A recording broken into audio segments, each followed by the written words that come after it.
Welcome to LabCast, a podcast about the medical laboratory science profession, brought to you by MedLab Convo. To get notified once we drop an episode, you can do well to subscribe to all our social media platforms at MedLab Convo. For questions, feedbacks, and shout-outs, you can do well to send a mail to at medlabconvolabcast@gmail.com. Thank you for listening.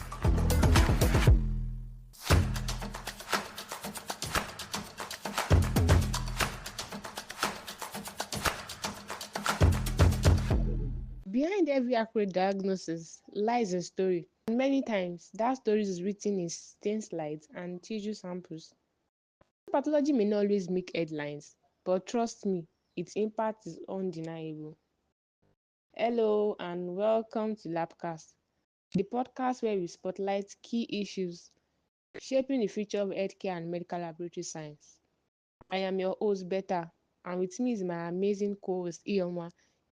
Today, we are turning the spotlight on a field that is often misunderstood and, let's be honest, a little overlooked here in Nigeria: histopathology.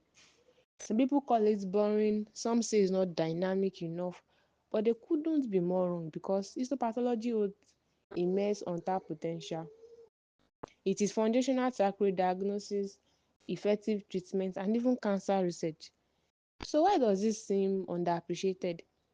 To help us unpack this, we are joined by two guests, MLS Wonderful, Anowai, and MLS Joel Kosiso Edeh. All right. MLS Joel Kosiso is a dedicated and highly skilled medical laboratory scientist with a broad-based experience working with an ISO 15189 accredited laboratory. He is committed to delivering accurate, timely, and high-quality test results that support patient care. Trained at the University of Nigeria, Nsukka, he was a former president of the Nigerian Medical Laboratory Science Students Association (UNN) chapter and the former National Provisional Executive Council of the Nigerian Medical Laboratory Sciences Students Association. He is the founder of Community Health Awareness Network, an NGO dedicated to delivering accurate health information to low-resource settings. Also in the house, we have MLS Anowai Wonderful, who is a histopathology medical laboratory scientist at Gemrook Laboratories with experience in tissue diagnostics and a strong interest in advancing cancer detection and medical education. He's passionate about highlighting the critical role histopathology plays in patient care and helping others explore the wide range of career and innovation opportunities in this ever growing field. So we're thrilled to have both of you here. Can you please say hello to our listeners? Hi everyone, good evening, and it's a pleasure having you all. Hello, everyone. Thank you so much, Beta. Thank you so much, Iheoma. I'm happy to be here. All right. Whether you are a student, medical laboratory scientist, or health enthusiast, this episode will challenge how you think about histopathology. So let's dive in. Better, over to you. Okay. MLS Wonderful. I want us to start from the basis. What really is histopathology and why is this central to patient care? Thank you so much, Beta, for that question. What exactly is histopathology? To answer that question, we would have to ask the fundamental question of what medical laboratory science is, right? Because histopathology is a branch of medical laboratory science. I want to assume that a lot of our audience would know what the field of medical laboratory science is all about. So I'll jump that and go on to say that histopathology um, simply is the study of tissues, right, under a microscope, with the aim of um, trying to categorically say if a tissue specimen that has been taken from a patient, if the abnormal growth that has been seen, if it is a benign growth or if it is malignant, and then depending on the outcome, a lot of processes we will then carry out in a histopathology lab to give us a diagnosis will then be done. So histopathology essentially is the study of tissues, specific tissues from the body, right? We differ from other branches of medical laboratory science in the sense that the specimen, the kind of specimen we receive in our lab they are specimens. Not every specimen is important, right?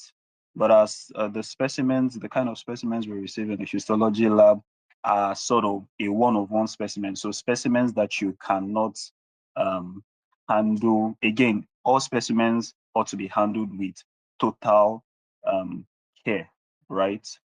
However, in histopathology, we have a scenario where, so let's say, for instance, a, a prostate core biopsy is sent to your lab.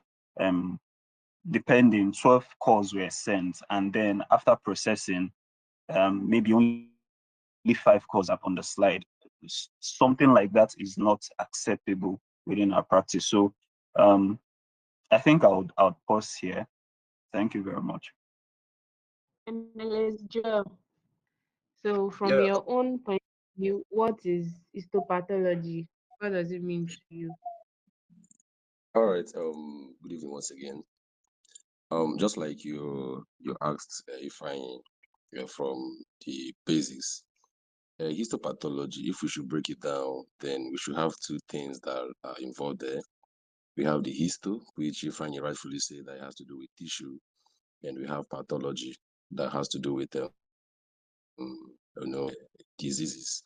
So when you join the two of them, becomes histopathology. You are trying to study the tissue to know whether it is okay. If you come to histopathology broadly, I think we can classify it. We have histology and we have histopathology. Histology basically studies the tissue to know, okay, this is how the normal tissue looks like. This is how it appears under the microscope. This is what you see when you look at it. Then the other part now tells you that, okay, this is an abnormal tissue. So studying histology will actually help you to understand how this tissue looks like when it is healthy. And now you're now seeing the same tissue and it's not looking how it's supposed to, like ideally how an ideal tissue should be. Then your mind should be tilting towards the pathological aspects. So histopathology is the study of tissues to actually diagnose or understand what is wrong with the tissue, if it is okay, or if there's any abnormality happening or going on there. From the basic aspect, I think that's what histopathology is all about. If I has really done so well by talking about it as a branch of medical laboratory sciences, so I don't want to go there and start boring it again, making it look so bored. So histopathology is, like he rightfully said, a branch of medical laboratory sciences that has to do with the study of tissues and the diagnosis of tissues to know whether they are okay or whether there's an abnormality in it. All right, thank you so much. You both did a lovely exposition on histopathology. I remember back in school, many people tilted towards histopathology in their final year, either because they felt it was less stressful or they just wanted to use it to pass time and they didn't want a project work that would stress them. And a lot of things were spread about histopathology. People were like, after school, there's really no money there. Histo lab is just one kind of lab that clinicians have taken over. So in summary, I'd like to just briefly hear your personal journey and what intrigued you about histopathology, or what drew you to histopathology. So let me start with MLS Joel in this case. All right, thank you for that question, Iheoma. Just like you said, and like Beta actually mentioned when she was introducing this podcast, she mentioned that people see it as a boring field, and I can say that I actually saw it as one. When I was in school in my third year and in my fourth year, I was like, let's just do and finish fourth year so I can just drop this course. because for me, it was all about staining, it was all about tissue, nothing so interesting. Even the those resources that we have in school those days, like the microscope and the rest of them, we didn't have access to them. So everything was just very chill, and they were sounding very abstract. Just read and pass. And for me, it wasn't interesting when compared to things like medical microbiology, where you can go out there, get a sample, culture it, and you see an evident growth. You do that thing, you see things happening. You go to chemistry, you do your test, miss this and that, and you see things are happening. You see the spectrophotometer, lay your hands on it and see how beautiful it is and how the colors change. So for me, I saw histopathology as a very boring field, I didn't have an interest in it at all. But then, to my surprise, when I started my internship, I was opportune to actually be in a place that, let me say that they are very good in histopathology, like they do it very well. So I was able to, come close with people that are very okay, like very grounded in histopathology.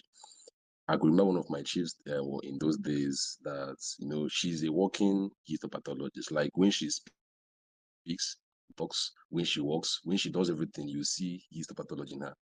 So having been able to interact with people like that, and I've been exposed to some, equipment that I've never dreamt of before, I developed love for histopathology.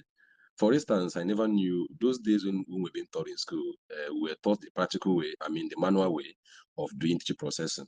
You do this, it stays for 2 days, you do this, it stays for how many days, you do this and that. They taught us about microtome, how you slice tissues into tiny whatever. And for me, like I said before, it was sounding very abstract. But here, those things, I mean, during my internship, those things I was actually reading on Facebook and on my textbooks. I then saw them, like I saw them and I was able to lay my hands on them. Take for instance, a cryostat microthome. You see how beautiful it is. You see how even if you didn't touch it, even if I didn't touch, at least you see people doing it and physically, like you can feel it and see how it feels like. You can see the automatic tissue processor. You can see how this the H&E staining, how this and that, how they work. And that was how, and yeah, luckily, I was able to actually follow a pathologist into a room where they raise lies. So looking at all those, the appearance of the tissues under the microscope, I was like, wow. So for me, the person who actually created, tissues actually is a professional artist. I've always been saying that. And if you have actually gone through the microscope and you've seen how the tissues appear there, I'm certain that you will believe with me that anybody who actually created these tissues are actually a fine artist. So that's what drew my attention to histopathology. And of course, by communicating and collaborating with my chiefs during my internship, I found out that histopathology is more than what I actually thought of it before. So what drew my attention to histo and what glued me to dates. Thank you so much, MLS Joe. Please, over to you, MLS. Wonderful. Please, very briefly, just intimate us on what drew you to be a histo scientist at Gem Rooks. Thank you, Iheoma. So I made that decision during the holiday posting we had in 200 level. So 200 level going into 300 level. There's this extended posting period, clinical posting we usually had. And I think the histopathology lab was the last lab that I went to. And so it's like I had experienced every other lab. And then I got to this lab that seemed to be more cleaner than others. And the workflow wasn't, I don't want to say haphazard per se, but the workflow, there was this gradual process to it, right? And it was something that it was easier for me to, like, my kind of person. I asked myself, okay, let's say, because undergraduate days now, some of us used to have this, oh, I'll just get this degree, I won't practice and all of that. But then I even while nursing that thought in my heart, I had to ask myself, say I'm going to later practice, which kind of laboratory would I want to practice in? And the answer to that was, oh, I'd rather work in a histopathology lab, right, than any other specialty. my lecturers in school and also the scientists that I encountered in our teaching hospital laboratory then also made like a major mark, right, on me. And so when it came to final year and having to choose a specialty, it was a no-brainer to go with histopathology. And somehow after school, I've had these, I don't want to call it luck per se. So during my service year, I actually worked in a histopathology lab, right? And so I didn't have the struggles of, because it could be quite difficult to get like a histopathology job, right? So you have cases where people have specialized, but then they have to work as maybe generalist or in a different specialty. It was a different story for me. And so I would just say it was, God leading my path. So yeah, that's the story of how I fell in love with histo and still working in that path. Thank you. Thank you so much for the responses, MLS Wonderful and MLS Drill. There's this perception that histopathology feels slower and more traditional compared to other fields, molecular biology, genomics, and all. So I want to ask you, so I'll start with MLS. Well, is histopathology evolving? Do you feel that there are now advancements in histopathology? And if so, how? Okay, yeah, my answer should be yes, like capital letters. It's actually evolving. If we should go down to where we all started, we can see that his pathology started, okay, let's use Nigeria as a case study. Many laboratories here in Nigeria started using manuals to do tissue processing. But nowadays, I can probably almost all the teaching hospitals or many of the places I can actually count, they use automation. Like in the tissue processing, you see almost ATP. Like here in FETA, they have more than four different ATPs that they make use of here. And so the migration from a manual to automation is an example that, of course, history is also evolving. And secondly, the use of cryostat microton. If you see the technology embedded there, you can see that it's actually evolving. Then the use of immunohistochemistry and a combination of, or should I say, blending of histology and molecular diagnostics. And that is why I would say immunohistochemistry and the rest of it. You see that it's really evolving. And I think I will also mention digital pathology, where you have a kind of, I don't know, okay, anyway, let me just hold on for now. But with these few points, I think, sure, it's evolving. Just like, though it may not be at the same pace with others, especially here in Nigeria, but of course, it's evolving. Thank you, MLS, for you. MLS Wonderful. Do you also think histopathology is evolving? And what So do you my response to that question would be yes, in the sense that the entire field of medical laboratory science has been evolving, evolving, and will continue to evolve. Now, when you bring it to histo, it may not be as far as other specialties, and there's a reason for that, right? So I'll give an example. Um, in the facility where I currently work, digital pathology is one of the things we do. And so we have to manually scan our slides, right? We have a digital microscope. We have to manually scan our slides depending on the dimension of the part, that tissue section you're scanning. Sometimes you could spend 20-25 minutes scanning just one slide, right? However, there are equipment we could use to automatically scan those slides. But when they call the figure for you, you'd be like, okay, let's not go there yet. And so, but when it comes to I mean, Joe mentioned something about immunohistochemistry. I I doubt if there is any cancer case today. And by cancer case, I mean, so a pathology has looked at slides that were stained with hematoxylin and eosin, and they are suspecting some form of malignancy. I don't think there is any case nowadays that just stops at H and E. everybody wants to do IHC. In fact, now IHC now self is not even being as specific as so now people are even going beyond IHC and requesting for fish and even molecular tests, right, on those same tissue sections.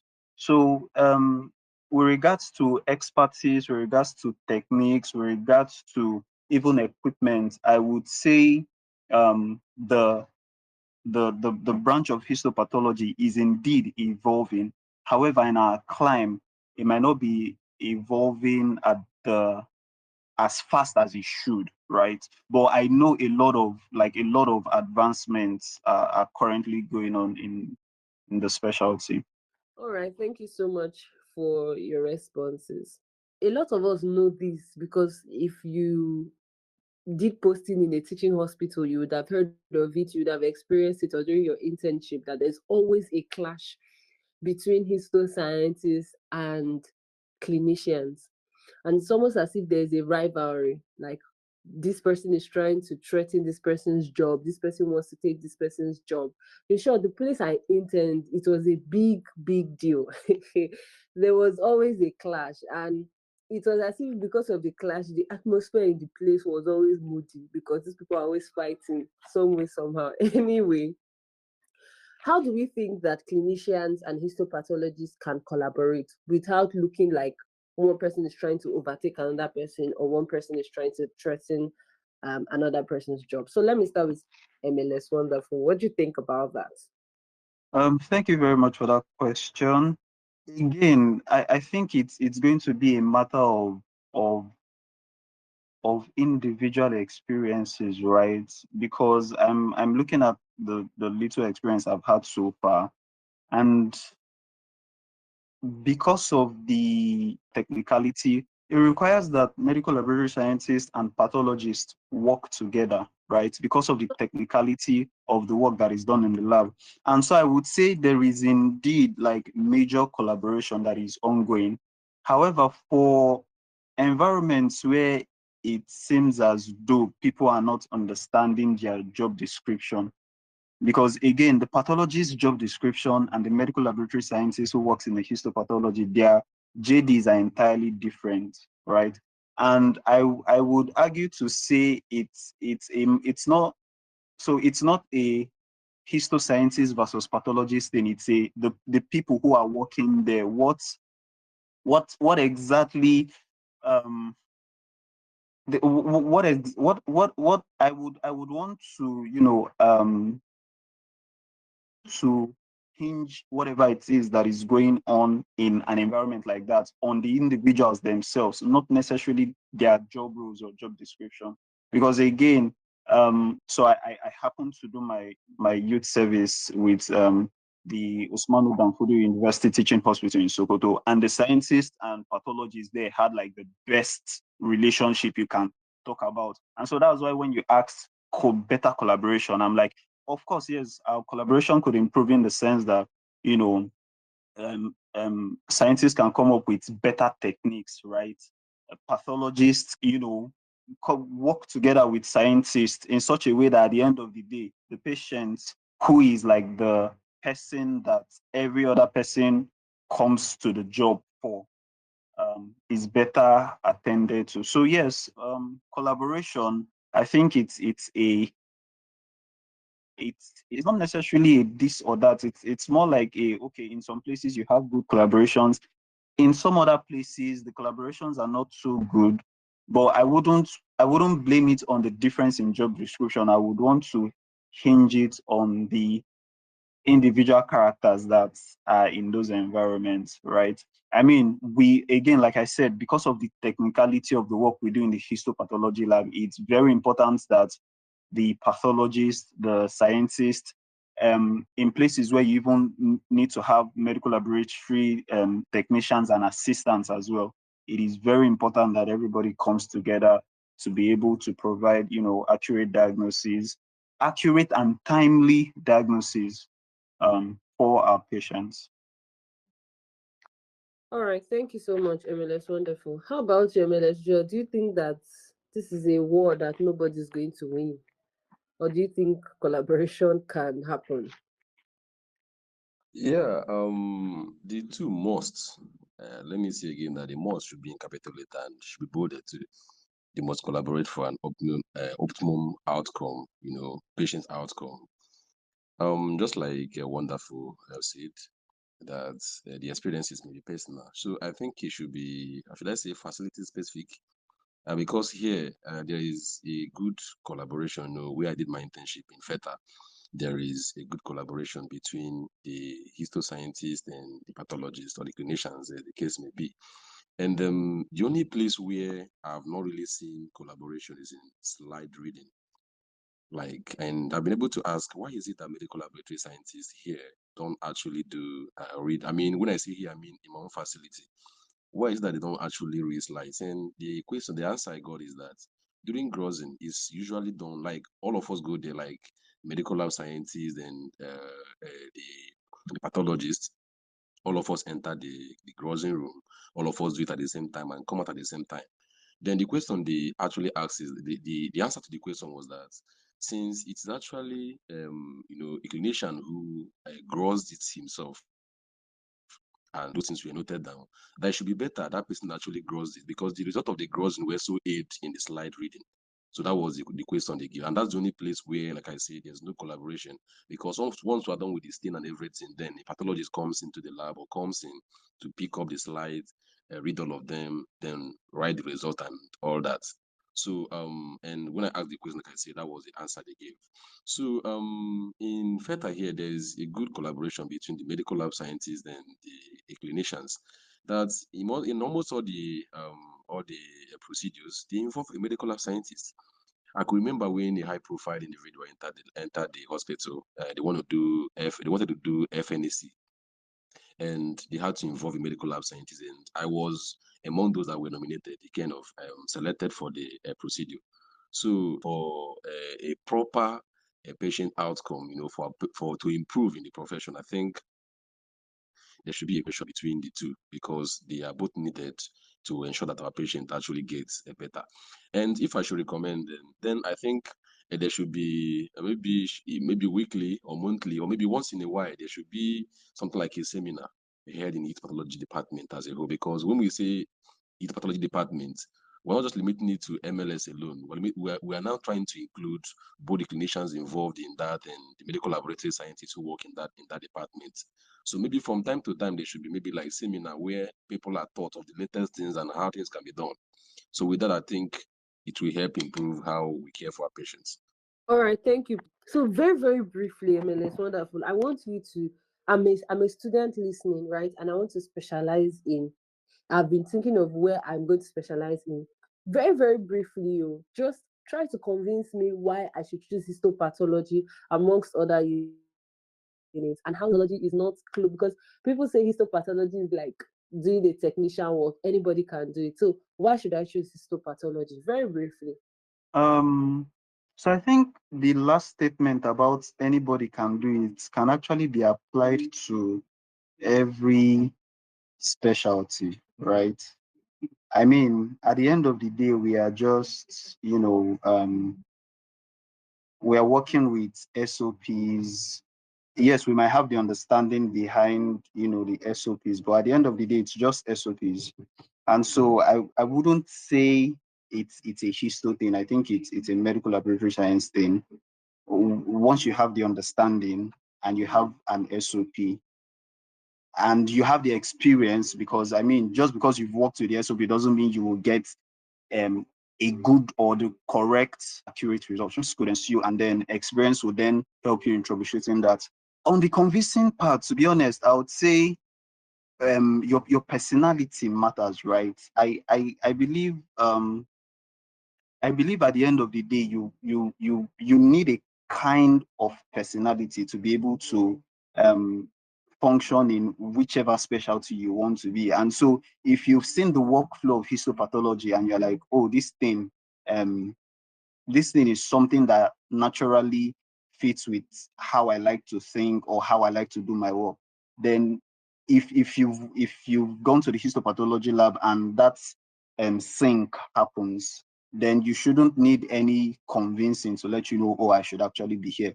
However, if you go there and you seem to struggle, then please go to the place where you feel, oh, I will shine brightest in this area. So that's what I'll say to that. Thank you. Earlier, we talked about how histopathology has evolved over the years. So I want us to go more depth into that. So let's talk about technology. So now we have things like digital pathology, AI assisted diagnostics, slide scanners, and so on. So how are these things changing the game? And what do you see for laboratories to catch up? MLS, yeah. All right. Um, it has been a wonderful this so far. All right. So technology, of course, is taking place. More taking all of almost every field in MLS, be it in histo, be it in chemistry, be it in hematology, and the rest of them. And one major thing why people go to tests or go to the laboratory is, to know what is happening to them, and of course, quicker. You understand? So if things can be done quicker, everybody will be happy. It will help in quick decision making and all that. So let me take for instance, one of those days when I was with one clinician, when I was doing my internship, I was with one clinician when he was reading his slides. Then when he was like, I think this one should be cancer. Yeah, this is cancer. This should be cancer. Like that was just how he said it. Then he said, I'll have to send it to my consultant to take a look at it because over here one person cannot just sign a result, like you are done viewing the slide and you say, okay, this is cancer, just go and sign it and say it's malignant. No, they have to be up to 2 or even 3. So he had to wait until whenever the consultant comes around, then he cannot show him. But if the pathology is, if it is in use here, of course, you can just send it, over the internet, and the person can, wherever he is, take a look at it and say, okay, this is what is happening. And quickly, they can just, make a decision that will help the patient, either maybe to proceed with surgery, treatment, or maybe other form of management. So I feel that all these you have mentioned can actually help to make the result we get very quicker. And when we get results quicker, it will help the patient to get better. And that's all. All right. Let's move on to our next segment.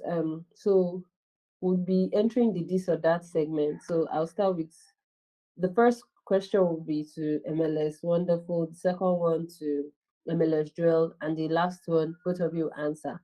So MLS Wonderful, would you rather manual staining or using an automated stain?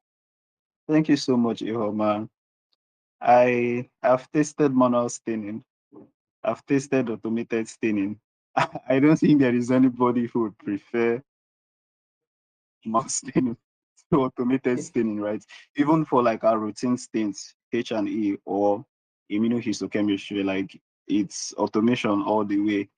Automation does come, with its challenges. However, it's way better when you compare it to manual staining. You're able to work faster. You're able to work more efficiently as well, right? While your auto stainer is running, you could use your time to, attend to some other laboratory procedures. So yeah, definitely automated staining. All right. MLS Drill, how about you? H&E or special stains? Well, the both of them are, should I say, very indispensable. Yeah, very, very indispensable. You can't say let's just focus on H&E or let's just focus on special things because there are some samples that may come into the lab and you will need a special stain, for you to get the actual view of how the tissue appears under the microscope. So both of them are very indispensable. But if I should choose, of course, the one that of course everybody has it everywhere, H&E, of course. Because when you see special things, each of these special things have their own procedures. But H&E is H&E everywhere. So H&E is quite easier. Nobody wants to kill himself with work. Okay. Still over to Drill. Frozen section or paraffin embedded tissue? Okay, let me still use the same term I used before. That both of them are very indispensable. Both frozen section and paraffin sections are very indispensable in the laboratory, and they are used differently.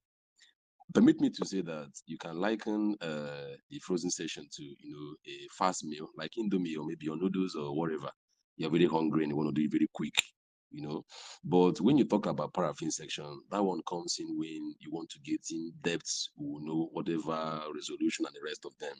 So conventionally, we make use of the paraffin section. But if I should choose the one that is quicker, of course, I'll go for a frozen section. Okay, Because Indomie. 15 minutes, in less than 15 minutes, you are done with your results. So I should go with frozen sessions. Okay, how about Shafu? I would actually go with paraffin embedded sections, right?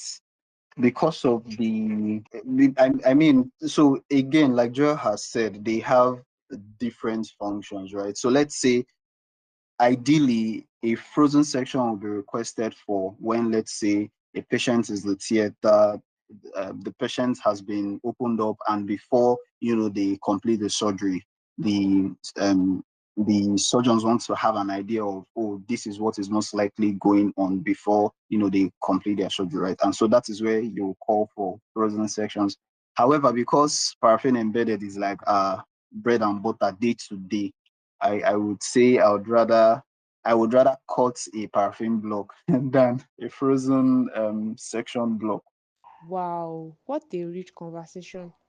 A big thank you to our guests for shedding light on the overlooked yet powerful world of histopathology. There is one key takeaway from this episode. It is this: histopathology is not behind, it is fundamental. And as our healthcare system grows and evolves, we must also grow in our understanding and appreciation of the diagnostic disciplines that often work silently, powerfully in the background. We want to hear from you, our listeners. What are your thoughts? Did anything stand out to you in today's episode? Your feedback helps shapes our future conversations. So please connect with us on all platforms. And if you've got questions or comments, feel free to send an email to medlabconvolabcast@gmail.com. Thank you for listening to LabCast. We'll catch you in the next episode. Bye.